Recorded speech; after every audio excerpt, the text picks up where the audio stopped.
మీ యొక్క వ్యక్తిగతమైనటువంటి ఆలోచన విధానాలు దేవునికి అప్రతిష్ట తెచ్చే పరిస్థితి వస్తే అందరం కరెక్ట్ చేసుకోవాల్సిందే. ఓసారి దేవుని మీద భక్తి ఉంటుంది, మనం చేసే పనులు మాత్రం ఓసారి ఉత్సాహంతో కాదని లేక కొన్ని చేసే పరిస్థితి వస్తుంది. అలాంటి చేయకుండా దేవుని పవిత్రతకు దెబ్బ లేకుండా చేసే బాధ్యత మీ అందరిపైన ఉంది. మీకు మనస్సాక్షి ఉంది, ఆ మనస్సాక్షిగా పనిచేయండి. అందరూ కలిసి అవసరమైతే మీరందరూ కూడా ఇన్వాల్వ్ అయ్యి ఒక్కొక్కరు ఒక బాధ్యత తీసుకొని ఒక సేవకులుగా మీరు సేవ చేయండి. పెత్తందారులుగా మీరు వచ్చి దేవుని దగ్గర చేస్తే మాత్రం చాలా చెడ్డ పేరు వస్తుంది. ఈ విషయాన్ని కూడా గుర్తుపెట్టుకోవాల్సిన అవసరం ఉంది. ఇవన్నీ నేను ఈరోజు చూసిన తర్వాత నా అబ్జర్వేషన్స్ ఇవి. దీని మీద చాలా స్పష్టంగా మరొక్కసారి ఇక్కడుండే అందరికీ విజ్ఞప్తి చేస్తూ ఈ పవిత్రతను కాపాడుతామని భారతదేశంలోని ప్రజలందరికీ విజ్ఞప్తి చేస్తూ రాష్ట్ర ప్రజానికానికి విజ్ఞప్తి చేస్తూ సెలవు తీసుకుంటున్నా. అందరికీ నమస్కారం.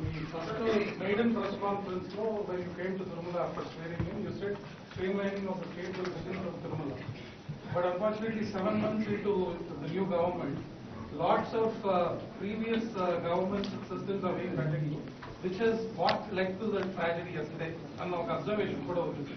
Will the state government consistently follow up or what reforms are being brought to the TTD? Because that is what is your dream, sir. Once again, you have reiterated that. No, నేను ఎవరిని blame చేయడం కాదు. 45 సంవత్సరాలుగా నేను రాజకీయాల్లో ఉన్నాను.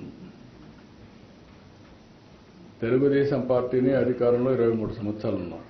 సమైక్య ఆంధ్రప్రదేశ్లో కానీ ఇప్పుడు మళ్ళా నేను సీఎంగా ఉన్నాను, లేకపోతే అపోజిషన్ లీడర్గానే ఉన్నాను. ఎప్పుడు కూడా ఇలాంటి సంప్రదాయం రాలేదు. నేను కూడా మిస్ అయ్యాను. తిరుపతిలో టోకన్స్ ఇస్తున్నారు అనేది నాకు తెలియదు. అంటే విన్నాం కానీ మర్చిపోయాం.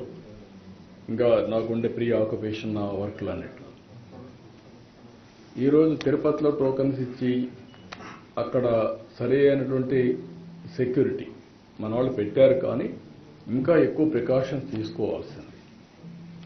అందరూ బాధపడేది ఏంటంటే మేము వెంకటేశ్వర స్వామి దగ్గరికి వచ్చాం, తిరుమల పైన ఉండే తృప్తి తిరుపతిలో ఉంటే మాకు రాదు అనేది ప్రగాఢమైన ఇది.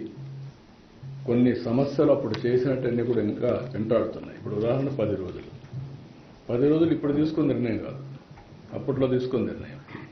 నేను వెంకటేశ్వర స్వామికి ఏకాదశి రోజున ఒకరోజే మనకు దేవుని దగ్గరికి పోయేవాళ్ళం. అది కొంచెం స్పిల్ ఓవర్ అయితే ఇంకొక హాఫ్ డే వచ్చేది. ఆ రోజు పోతే మనం స్వర్గానికి పోతామని నమ్మకం ఉండేది. ఇప్పుడు 10 days అంటే కన్వీనియంట్ ప్రకారం వెంకటేశ్వర స్వామి ఇది చేయడం కరెక్ట్ కాదు.